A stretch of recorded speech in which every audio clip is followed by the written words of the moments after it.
All right, welcome, guys. Welcome, guys. All right, so the CPI news has come out. It's been a very powerful introduction into the new year with this movement that we've had today.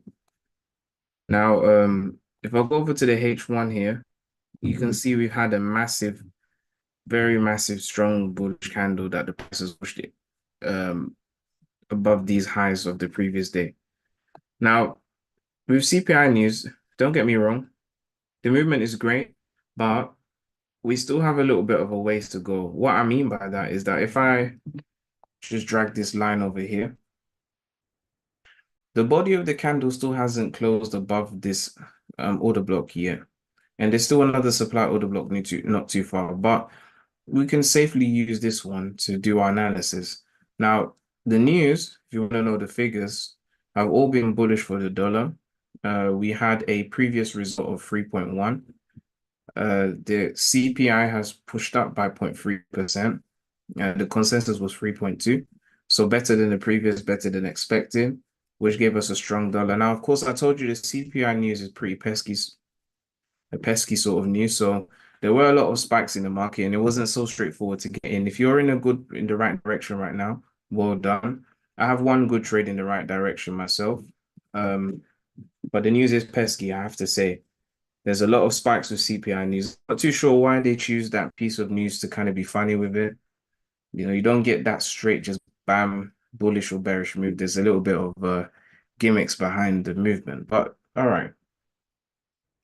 So with that being said, I still am watching to see what's going to happen with this order block here. Now, this pinkish area I have is the D1 zone. Okay. At the moment, the price is in the D1 zone. And looking at the structure of it, the price is really near the edge right now of this supply order block. So it wouldn't surprise me if the dollar does continue to push long and breaks out of here.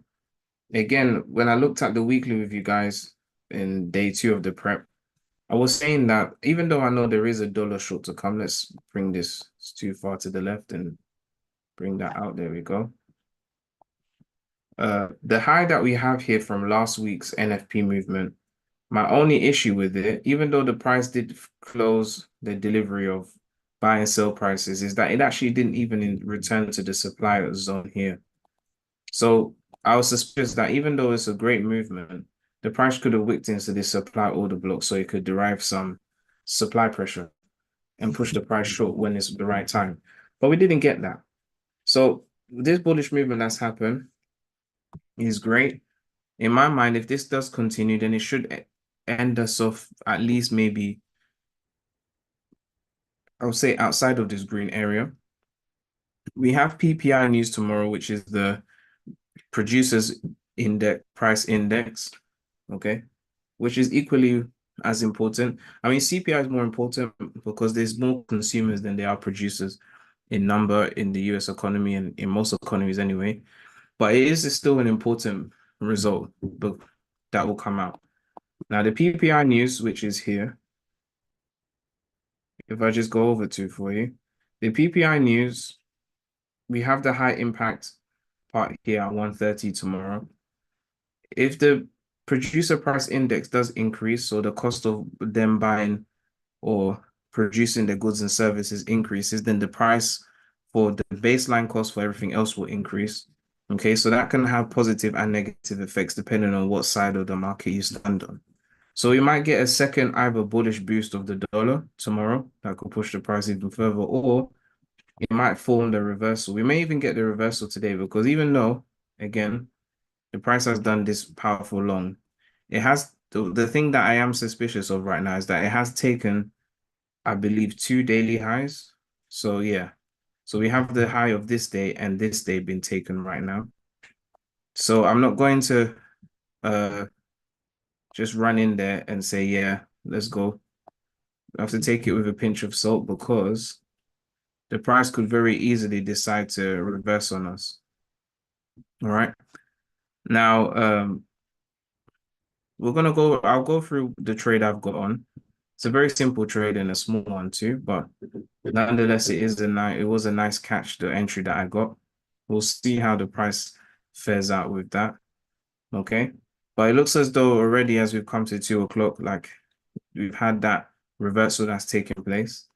Now on the hourly, the highs have been taken here with the body, just a slight wick into this area. If I go to the 15-minute here, let's go. You can see that on the 15-minute, the pullback is pretty strong right now. We'll see if the price is actually going to, come back and fully return the other side and go down short. If it does do that and we get that reversal situation here, because equally the price has gone into this M15 supply zone. If it does decide that they decide that they are going to go short, then we should get ready for some good moves on the other side of the story. Now, I don't see any gaps for now so far. The reversal is pretty strong coming in right now. We'll have to wait and see a little bit more before we make a move. But I'll just show you what I'm looking at and potentially might capture some trades live right now. So I'm on my Alpari account here. I'll show you what trade I took. So for me, I saw a pretty simple move. The price took the high of the previous week just before the news came out. So for me, I was looking for that induction right now. Now the price has pushed short and entered into this order block here. I'm targeting the previous weekly low if this does work out. All right. We had the bull trap here that was formed, which is interesting.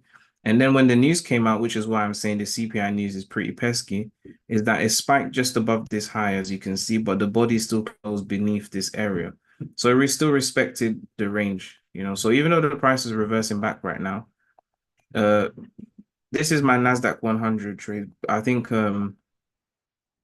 what I'll do, let me just put this order block here. What I'm doing right now is just I'm looking at different zones on the lower time frames, like H1, 1, and low, just to kind of figure out what's going on with it. Now, right now, it broke past here pretty quickly and it's come back to the other side. This may very well equally be a re-entry, or the price may actually be wanting to fully retrace back to the break even. And if it did something like that with a strong conviction, I'll be watching this high right here. Then maybe I'll take what I've got and see if it's going to come back one more time or, make my decision then. But yeah, so far, this is the little trade that I have on. When the US Open comes around at 2:30 for the stock market, I'm sure that the Nasdaq is going to start going crazy. All right. Now, I'm not really so bothered about this trade because I've already made profit this week. This is just an additional trade that I wanted to take before the news on a personal account. Of course, not on a funded account. I don't know bother to try and do that. Now, the other one is that I know this US indices one, it's a bit of a weird looking pair, but nonetheless, it did gap up from the news over here. So I'm sure it will come back at some point. All right. Now, these are not my favorite charts. I'm just going to be honest. I'm going to go to my favorite charts because it helps me to concentrate better when I'm using my own charts that I like to use. So I'm going to quickly switch over to my IC markets account really quick. All right. So let's take a look at what's happening here. So remember with the IC markets setup that we had going on, I told you that I'm waiting for the price to close beneath this body right here, this order block right here. And you can see that the news has provided that situation for us.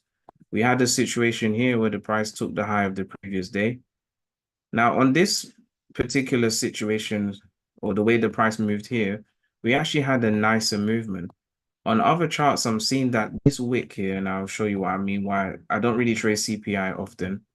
This wick right here, on some charts, the wick is pushed a lot further than is actually projected on IC markets, which I consider to be like a tier one broker. Okay. So, or close to tier one. All right. So, I mean, now that the price has kind of, done this wick and push short, you can see what's happened here. The price took the high, it broke structure of this swing low right here. There's the market structure break, right? And then we have the supply order block. I borrowed this thing here. And the price used this area as the return. Stop loss goes above here, 5 pips, and you would have had 50 pips or 50 pips. So that's a 1 to 10 right there. Pretty nice movement. I guess the only thing is that if you're a funded trader, then you may not actually be able to, well, it depends. You might be able to stay in through the news, but you could definitely have not opened this just before the news for most prop firms. But that's the situation we had. Now, Pound USD was another one which it was staring me right in the face that I just kind of left it alone. But we'll see what's going to happen because, of course, as you can say, things are picking up. And to be fair, the market is not completely done yet. We still got the US open, stock market open, which means that that'll pull more liquidity into the Forex market too, for the dollar specifically. But anyway, the price took the high of the previous week here on Pound USD. Again, I did say I don't really like the shape of the price. We've got quite a few lows that are very close together here, which is good because at least that when the price does pull back down here, it will run a lot of lows and make it its way down to fill this liquidity void, which is the range from these lows here down to about here, which is at 75 pips. And from where it is at the top to down here would be 224. All right, I'm hoping to catch something because I do like the way this looks. But anyway, the price has taken a weekly high here. I think this movement is actually pretty technically beautiful. I don't know why I didn't see it earlier. I think I just, because I wasn't looking at Pound USD, I wasn't ever going to catch this, to be honest, because I wasn't looking at it. But as you can see what's happening with it, again, we have the same kind of setup. Price took the high, broke a swing low. We can even use this swing low here. Even though it's a bit hard to tell, it is a swing low. All right. The price did a very nice return back here. We had the new spike, which came close to the price level or pre-news level. And then bam, it's dropped by 70 pips already. And I believe it's going to continue going short. Now, if there's a re-entry of any sort, I would love to take this and kind of ride this wave down. My only thing is, of course, if I always like to look at both sides, these two highs here, high number one, which is at 1.27708, and this high here, 1.27707. Because they're equal highs, I'm a little bit suspicious about it. I'm not too sure if the price will run these highs and continue. I don't know for sure. That's the only thing, I guess. All these highs that are close together, it's kind of like a red flag. I don't mind missing trades, but just getting the one that's perfect. Well, not necessarily perfect, but close to perfect, has as many confluences as possible. So that's my only thing with this, that I don't know if Pound USD is going to do a cheeky one and go long again, then go short. Okay, but regardless, it looks clear that the dollar is gaining strength at the moment. Now, USD CAD, I did come out before there was even an attempt or a chance to stop me out. With USD CAD is a bit of a funny one because I know that there should be a short, okay? But if the long was to happen, all the price would need to do right now is just close above, the last swing high here, which is higher than this one here. And then we have a liquidity void for 170, well, let's say 144 pips, okay?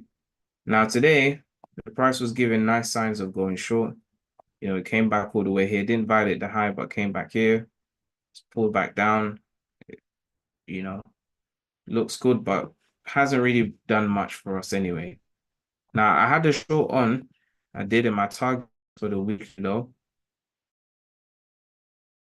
If us this short, then I'll definitely take it. But for now, I'm not really going to try and force it at all. Okay. There's no point. Okay. USD CHF on the D1 monthly, weekly, daily. Yeah. I don't really like the look of it, to be honest. So I'm actually just going to skip it. I don't want to waste my time analyzing something that there's no taste for it right now. Doesn't really look nice. All right, Euro USD, same. Okay, nothing really exciting at all. Now, the reason why I'm going through the major pairs is because with the major pairs, when in the next 5 minutes, when liquidity starts to pick up even more strongly because of the US Open, it can provide some good opportunities. But there's definitely a clear long here because USD JPY has done a strong body close here. It's over 100 pips in a few minutes, which is really nice. Looking at that, definitely we should be continuing going long. Yep. All right. So other ones like NZUSD again. Now that we got this body close, I'm interested in trying to ride this wave down. I'm just hoping that the price will give a little bit more of the information. I just don't want to force it. All right. CAUD CAD. Now for me, I don't want to trade the crosses, so I'm going to skip over them. I had the temptation just now to do that, but I'm not going to bother to waste my time trying to do that. I'm going to focus on the pairs that are US dollar type pairs. All right, so we've got silver here. I do trade silver sometimes. If you're in IC markets, if you know, you know, the margin to trade 0.01 is so small that you could literally start an account with £1 and trade silver. I did one time turn £3 into like £50 in a day, just trading silver alone. So it is possible to trade it because the lot size requirement is so low and you still get the full pip value. So if I show you my risk management tool, you'll see what I mean. To trade silver, which I know is not going to last forever, but whilst it's here, use it. Now, because of the design I've got, I'm going to have to change the way this tool is. So I'm going to delete this and use my other version. Just give me a second. So if I use my type 1, should have, okay, don't have the colors, so I'm going to have to do it manually. All right, so we get rid of this yellow. All right, set this to blue. Now, I do think I have a template already, so that might save time. Let me see if I do have it. Okay, yeah, so I think I do have a normal chart one, I think. Yep. So if I try this, here we go. Here's the normal chart one. All right, so you can see here that to trade 0.01 only costs 36p, but if you look at the pip size, it's still $10 or £10, whatever you're trading on to trade. This is 36p. I think it'll probably be about 50p, dollars, 50 cent. So when I see markets, you can really trade silver for cheap and capture some really good moves, you know.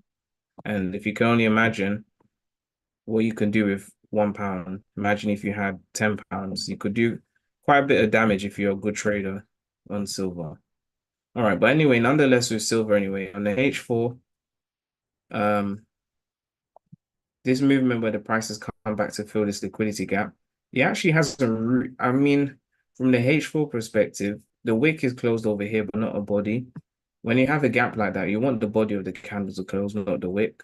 But nonetheless, to me, it looks as though silver is in an accumulation range. The price is taking the high here and push down short. In my view, that should continue going down further short, but we are in a range of accumulation. Not a big range, but just a range that's about 8 days long. Not the biggest. Okay. I think the short would make more sense because of this induction, how strong it is. Okay. All right. If I go to gold, similar thing. Now, on IC markets, gold has taken both highs here.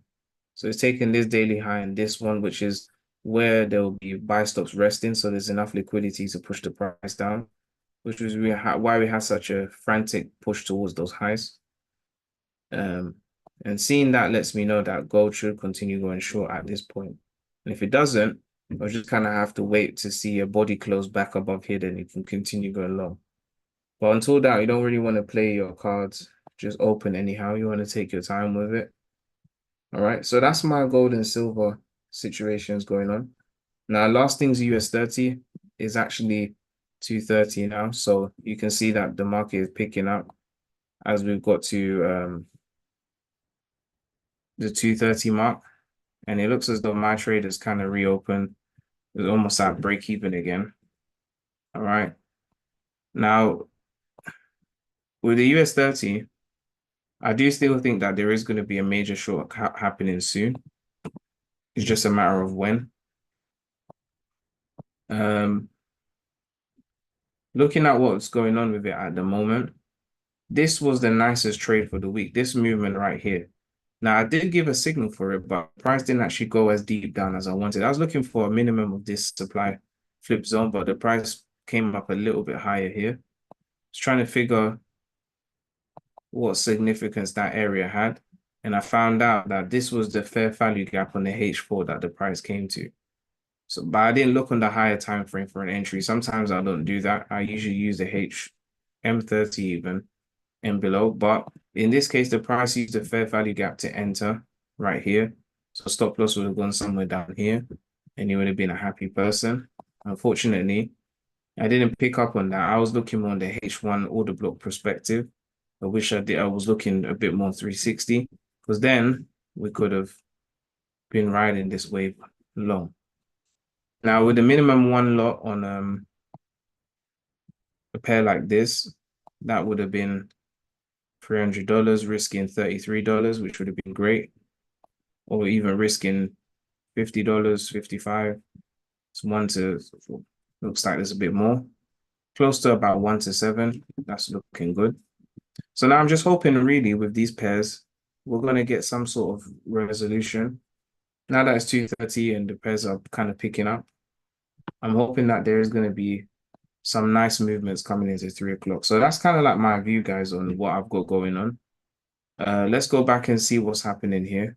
So you can see that this movement here, this is why I don't really bother to trade CPI most of the time, is because you can see that this is a really large movement. Price has already pulled back away from it about 50%. Okay.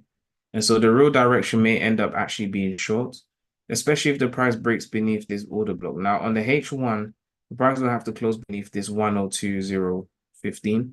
When it breaks beneath there with the body of the candle, then yeah, we're talking business. But if it's not going to be that, then we're going to have to wait for further information. Now, at the moment, the price has come back to this supply flip zone here.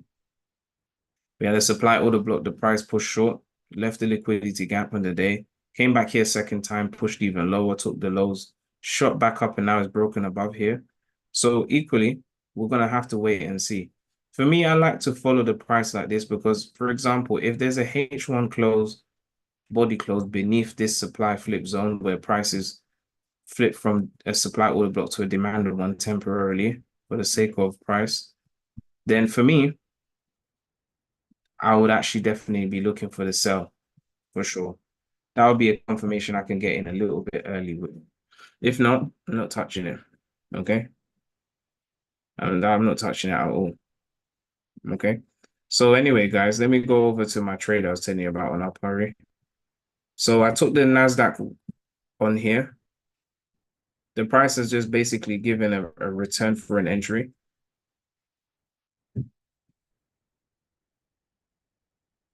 So it could have basically happened a second time. But if I go over here, I'll just tell you again, the price took the weekly high here. I'm going to stick with this trade. I think it's a good one. We have a bull trap here. Price wicked a little bit higher. My stop loss is here. I might even push it just a tad bit higher if the price wants to do one more wick. If it doesn't work out, I will never be upset. It's got all the perks of price action that you'd want. If you want to get in, you can, because what the price has actually done now is broken some market structure, some swing lows here, and it's come back to the order block here. Now, unfortunately for me, I held on all the way down to here, and I could have taken profit and basically got back in again, but I didn't do that, unfortunately. So now I'm just waiting patiently, hoping and waiting that the price actually follows through this movement and doesn't stop me out. But again, if it stopped me out, it is what it is. It was worth the attempt at least. All right, because right now it seems to be shooting through the roof with no signs of returning back anywhere. But hey, because it's 2:30 around this time, can't really say much yet. Okay. What would be helpful though is that if this H4 candle would have closed above here with the body, then I would be out. But it's still kind of coming back to that same area. So I can't really discount the trade just yet. But if it does decide that it wants to continue going further along, so be it. But yeah, that's it really. So I'm interested now to see what's happening. You can see that this US index situation is returning now. The gap that it left behind, it looks like it's coming to fill it out. It's left equal highs at the top and also at the bottom here. So it looks, I mean, as I'm saying that CPI news, I think this is just a great experience to show you. Don't trade it. This trade to me doesn't do anything to my accounts or anything like that. This is just purely research, just looking at trades and sharpening my skills and stuff. But again, don't trade CPI news, guys. It's better to watch it because you can see the price will go one way and actually shoot back the other way within a few minutes, even. Okay. So yeah, I mean that's it for now, guys. We'll come back tomorrow again. Hopefully the PPI news will give us some more clarity. Even around 3 o'clock, we'll probably get some more movement. We'll see what happens anyway. All right, guys. So I'll catch you everyone later. Take care and have a good day.